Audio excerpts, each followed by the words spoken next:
A giant drifts in from the sea. Another cruise ship arrives in Venice. Hundreds of cabins, thousands of passengers. Restaurants, bars, cinemas and swimming pools.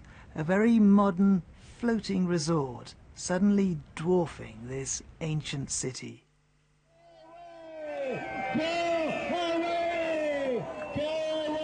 Some in Venice bitterly resent the coming of the big ships, and they protested earlier this year. They worry about pollution and about the possible impact of the waves created by the liners.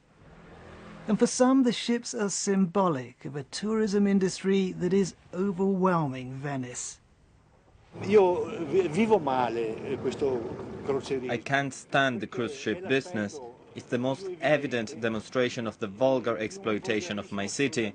The beauty of Venice is undoubted, but the city pays for it like a prostitute that is too beautiful and sells herself.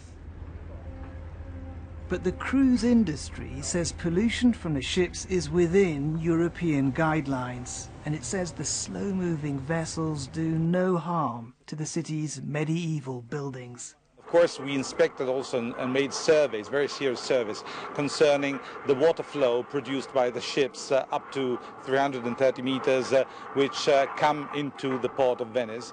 And of course, the kind of very slow and soft flow was the same of the natural tide we have in Venice. So there's no damage at all. And these passengers, the cruise industry argues, have every right to come. Venice, it would say, is for all the world to enjoy, and the tourists bring the city huge amounts of money. It's reckoned that around 60,000 visitors come every day by sea, road and rail. Far too many, say those fighting to preserve the charms of old Venice. This row feeds into a much wider debate. There are those who argue that Venice simply must seize its economic opportunities if it's to thrive. But there are others who constantly fear that this beautiful place is selling its soul. And while this great debate goes on, Venice continues to receive its vast tide of tourists. Alan Johnston, BBC News, Venice.